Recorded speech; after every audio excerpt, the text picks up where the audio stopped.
నేపాల్ రాజధాని కాఠ్మండూలోను, నేపాల్లోని అనేక ప్రధాన నగరాల్లోనూ యువతరం అట్టుడుకుతున్నది.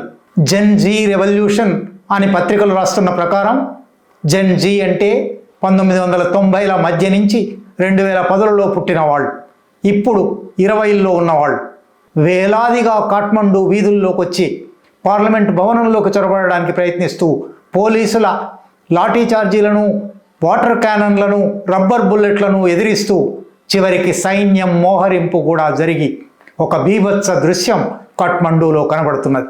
నేపాల్లో యువత సాగిస్తున్న ఈ తిరుగుబాటుకు వేలాది మంది ప్రదర్శకులు వీధుల్లోకి వచ్చి వీఆర్ ద మూవ్మెంట్, మేమే ఉద్యమం అని ప్రకటించడానికి కారణం ఏమిటి?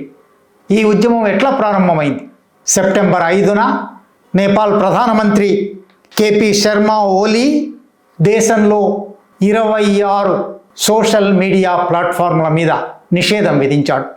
వాట్సాప్, ఫేస్బుక్, యూట్యూబ్, ఎక్స్ వంటి అనేక ప్లాట్ఫారంల మీద వాళ్ళు ప్రభుత్వం విధించిన ఆంక్షలకు, నియంత్రణలకు లోబడి పనిచేయడం లేదు, ప్రభుత్వం దగ్గర రిజిస్ట్రేషన్ చేసుకోవడం లేదు, అందువల్ల నిషేధం విధిస్తున్నాను అని ప్రకటించాడు.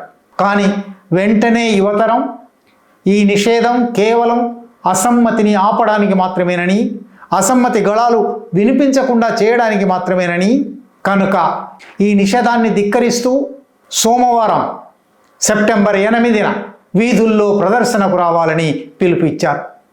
సోషల్ మీడియా కొన్ని ప్లాట్ఫారాల మీద నిషేధం అమలై మూతబడి ఉండగా వాటిని అధిగమించడానికి వాళ్ళు VPNను, వర్చువల్ ప్రైవేట్ నెట్వర్క్స్ను వాడారు. అట్లాగే DNS వర్కరౌండ్ను సాధించారు. అటువంటి అనేక పద్ధతుల ద్వారా, సాంకేతిక పద్ధతుల ద్వారా నిషేధం ఉన్న ప్లాట్ఫారంలను దాటి ఇతర ప్లాట్ఫారంల మీద, నిషేధం ఉన్న ప్లాట్ఫారాలను దాటి యువతరం ఈ పిలుపును అందుకుంది. ఆ పిలుపు వల్ల సోమవారం ఉదయం నుంచి కాఠ్మండూ వీధుల్లో, కాఠ్మండూలో మాత్రమే కాదు ఇతర నగరాలైన పోఖ్రా, బుత్వాల్, ధారణ్, గోరాహి వంటి అనేక పట్టణాలలో వీధుల్లో ఇవాళ యువత ప్రభుత్వ వ్యతిరేక ప్రదర్శనలు చేస్తున్నది. చాలా ఆశ్చర్యకరంగా వాళ్ళు సామాజిక మాధ్యమాలను ఆపడం కాదు, చేతనైతే నిరుద్యోగాన్ని ఆపండి అని ప్రభుత్వాన్ని నిలదీస్తున్నారు. యూత్ అగెన్స్ట్ కరప్షన్, అవినీతికి వ్యతిరేకంగా యువత ప్రదర్శన అని నినదిస్తున్నారు. వారి మీద వెంటనే చాలా సహజంగా అన్ని చోట్ల జరిగినట్టుగానే పోలీసులను పురికొల్పారు, లాఠీ చార్జీలు చేశారు, వాటర్ క్యానన్లతో చెదరగొట్టడానికి ప్రయత్నం చేశారు, రబ్బర్ బుల్లెట్లు పేల్చారు. ఆ రబ్బర్ బుల్లెట్ల దాడిలో ఒకరు మరణించారని ఇప్పటికి అందుతున్న వార్తలు. బహుశా ఈ మరణాల సంఖ్య పెరగవచ్చు కూడా. పోలీసుల దాడి వల్ల కూడా యువత తిరుగుబాటు ఆగిపోకపోవడంతో ఇప్పుడు సైన్యాన్ని మోహరించారు. సరిగ్గా ఇది మనం మాట్లాడుకుంటున్న సమయాన మీకు ఇది అందేటప్పటికి ఇంకొక గంటో, 2 గంటలో, 3 గంటలో అవుతుంది. అప్పటికి కూడా కాఠ్మండూ వీధుల్లో బీభత్సం ఇంకా సాగుతూనే ఉంది. వెంటనే ప్రభుత్వం కర్ఫ్యూ విధించింది, వీధుల్లోకి ఎవరూ రావడానికి వీల్లేదని కూడా ప్రకటించింది. అయినప్పటికీ యువతరం వీధుల్లోకి వచ్చి నిరసన ప్రదర్శనలు జరపాలి అనే పిలుపుకు స్పందించి దేశవ్యాప్తంగా నిరసన ప్రకటిస్తూ ఉంది. ఆశ్చర్యం ఏమంటే ఇంత విస్తారమైన ఆందోళనకు ఏ ఒక్క రాజకీయ పార్టీ నాయకత్వం వహించడం లేదు. ఇది రాజకీయ నాయకత్వం కింద జరుగుతున్నది కాదు. విద్యార్థులు, యువజనులు తమంత తాముగా సోషల్ మీడియా నిషేధం అనే ఒక ట్రిగ్గర్తో ఇంతకాలంగా పేరుకుపోతున్న నిరుద్యోగ అసంతృప్తి ఇవాళ ఇట్లా వ్యక్తం అవుతూ ఉన్నది. ఈ నిరుద్యోగ అసంతృప్తి నిజానికి దేశంలో ఎంత విస్తృతంగా ఉన్నదంటే దేశం నుంచి ప్రతిరోజు కనీసం 2000 మంది దేశం వదిలిపోతున్నారు. చాలా చిన్న జనాభా గల దేశం అది, 3 కోట్లకు మించని జనాభా. కానీ ప్రతిరోజు 2000 మంది గల్ఫ్ దేశాలకు కానీ, మలేషియాకు కానీ చిన్నపాటి ఉద్యోగాలకు, భవన నిర్మాణ కార్మికులుగా వెళ్తూ ఉన్నారు. కొంచెం చదువుకున్న వాళ్ళు యూరప్కు, ఆస్ట్రేలియాకు, అమెరికాకు వెళ్తూ ఉన్నారు. దేశంలో నిరుద్యోగ సమస్య అత్యంత తీవ్రంగా ఉన్నప్పుడు, ఇలా అనేక మంది వలసలు వెళ్తూ ఉన్నప్పుడు మిగిలిన వాళ్లకు ఎంతో కొంత ఉద్యోగ కల్పన చేసింది ఈ సోషల్ మీడియా.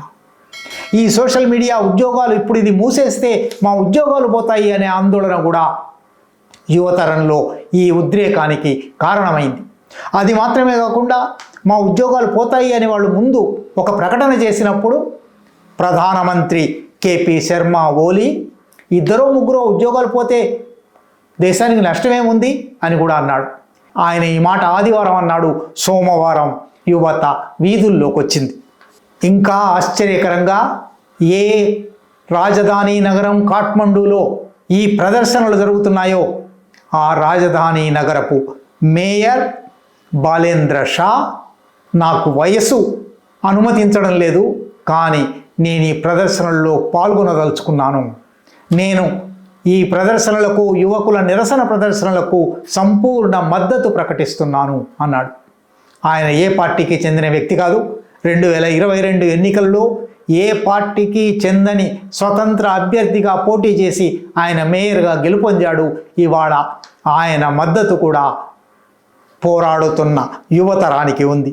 ఇది అంతిమంగా ఏమవుతుంది? జెన్జీ రెవల్యూషన్, గతంలో వచ్చిన అరబ్ స్ప్రింగ్ లాంటి, లేదా బంగ్లాదేశ్ విద్యార్థుల ఆందోళన లాంటి, శ్రీలంకలో ప్రజల ఆందోళన లాంటి అనేక విస్ఫోటనాలలాగానే ఈ విస్ఫోటనం కూడా రద్దయిపోతుందా?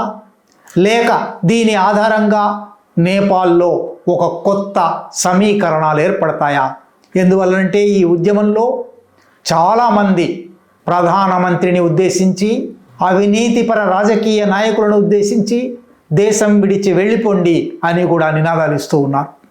నిజంగానే బంగ్లాదేశ్ నుంచి, శ్రీలంక నుంచి నాయకులు వెళ్ళిపోయినట్టు నేపాల్ నుంచి కూడా నాయకులు వెళ్ళిపోవలసి వస్తుందా? యువతరం విజయం సాధిస్తుందా? కనీసం యువతరం ఆకాంక్షలలో కొన్ని అయినా నెరవేరుతాయా? చూడవలసే ఉంది. ఇది ఒక డెవలపింగ్ స్టోరీ అంటారు జర్నలిజంలో. సోమవారం ఉదయం నుంచి, అంటే ఇప్పటికి 4-5 గంటల నుంచి ఈ ప్రదర్శనలు జరుగుతున్నాయి. ఈ ప్రదర్శనల పర్యవసానం ఎలా ఉండబోతుందో తెలియదు. ఈ వేదిక మీద మనం ఇవి చూస్తూ ఉందాం.